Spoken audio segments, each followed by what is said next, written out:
जोंहा बर' खौरांनिसिम गिबियावनो खुलुमनाय जासिग्रोबाय। जोंहा दा बे प्रग्रामा ब्लगनि प्रग्राम जादोंमोन। जोंहा बेहाय गासै कर्मीफोरखौ लानानै दिनै बेहाय जथुमदों। जोंहा गासै कर्मीफोरा बेहाय माबोरै खामानि मावनांगौ, फैबाय थानाय इलेक्शनाव जों माबोरै मावगोन बिनि बिखय जोंहा रायलायनाय जादों। गासै कर्मीफोरानो जोङो ओरैबायदि माने थांखि लाबाय जे एबार जे इउपिपिएलआ जे सलायथारगोन, जे बिपिएफ हिसाबै जे एबार गैलिया, बेखौ गासै रायजो राजाफोरानो रोखायै माने मिथिखागौ जे एबार बिपिएफ हिसाबै गैखाला। जे बिपिएफ दङ होनब्लाथाय साफा सानैल'सै, जाय बिथांमोना बोननानै दोनजानाय, जेरैहाय साख्रि मोनगोन होननानै साख्रि होगोन होननानै लाख थाखा लाजादों, खामानि होगोन होननानै लाख थाखा लाजादों। बिथांमोना जे गिदों आरो जे जोंनि सरकारा गैलाबा जों मोननाय नंला नामा मा नंला। खिन्थु आं बेखौ बे भिडिअनि गेजेरजों रोखा फोरमायनो लुगैदों जे बिथांमोना बिपिएफ खालामबाय थायोब्ला, दिनैथ' सरकारा सोलायखानोसै, दिनै बिपिएफआव थाबाय थायोब्ला बिथांमोना बैफोर खामानिखौ जेसेबां आखा खालामोबाबो मोननाय नङा। दिनै इउपिपिएल जानानै इउपिपिएलनि खामानि मावोबासो बैफोर गासै खामानि नोंसोरनो जाबादि लुक देखायदों बैफोर खामानिखौ इउपिपिएलनि दारैसो बिथांमोना मोनफुंनो हागोन। हाग्रामा महिलारि बिथाङा दि सरकार दागोन होनना बुंदों, बिनि सायाव मा बुङो? बिथाङाथ' बुंखागोन, ओरैनो बुंगोन।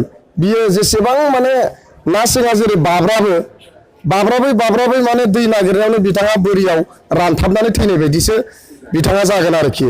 मानो होनोबा दिनै लाख लाख रायजोफोरा ओरैबायदि जे सानबाय जे बिथाङा बिटिसिखौनो मोजाङै सालायनो रोङाखै। मानो रोङाखै? दिनैहाय जोंहा लाइमोनफोरा गोबां माने बेकार जानानै दङ। जेरै बै पिसिडिसिआव सानफा जना थानानै बिथांमोना मा खामानि मावदो? जेबो मावनो हायाखै। बिथाङा सामलायनो रोङाखै। जे पिसिडिसिनि गाहाय लेभेलसिमहालागै बिथाङा सामलायनो रोङाखै।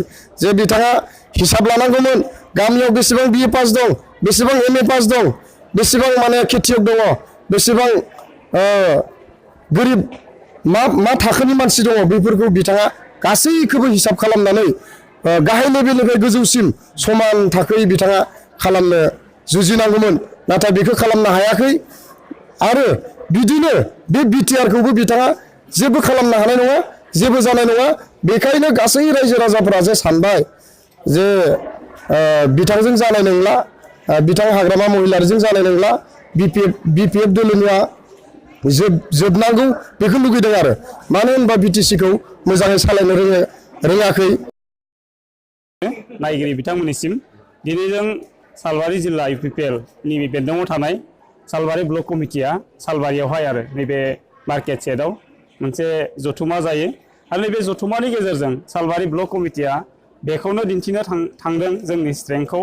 आरो जों जे फैगौ जे एप्रिल दानाव जानो गोनां बिटिसि बिसायख'थि, बे बिसायख'थियाव जे जों देरहाखाथारगोन, बे दिनैनि मेलनि गेजेरजों रोखा जाबाय।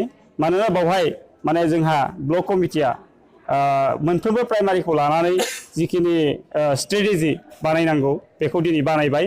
आरो आङो बिथांमोननि नुजाफैनाय आरो बिथांमोननि मावनाय आरो बिथांमोननि प्लेनिंखौ नुनानै दिनै माने क्लियार जादों जे सालबारि समस्तियाव इउपिपिएल हानजाया देरहाथारगोन।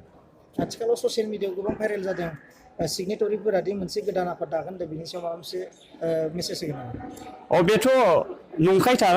माने जि वेब मिडिया बा पर्टेलफ्रा बा आसामनि जिखिनि इलेक्ट्रनिक मिडिया बुंगासिनो दङ, बे माने नंखाय। जोंनि दैदेनगिरि बिथांमोना जि बाथ्राखौ बुंदों, बे बाथ्राखौ दानस'जोबनानै बिथांमोना खायसेखौल' लाखिनानै, दा बेनि गेजेरजोंनो, बे लाखिनायनि गेजेरजोंनो बिथांमोना मोनसे एनालाइसिसखौल' होबाय थादों। बावहाय गोदान मोनसे राजखान्थि हान्जा जोनोम जानायनि सम्भावना दङ, बेखौ खिन्थु इलेक्ट्रनिक मिडियाफोरा बुंबाय थादों। नाथाय नैबे सैथो जे राजखान्थि हान्जा दानाया एसेबां गोरलै खोथा नङा। आरो बे हान्जाखौ माने सेन्ट्रेलनिफ्राय जिल्ला, ब्लकनिफ्राय प्राइमारि आरो बुथ लेभेलसिम जुदि लांनांगौ जायोबा एसेबां गोरलै खोथा नङा। नंखायनो दा मिडियाफोराव जिखिनि बाथ्राफोरा ओंखारबाय थादों बे एखेबारे नंखाय बाथ्रा बे हानजा हिसाबै जिहेतु मुभमेन्ट ग्रुपआ इउपिपिएल हानजा दानानै होदोंमोन UPPL United People's Party Liberal बे हानजायानो थागोन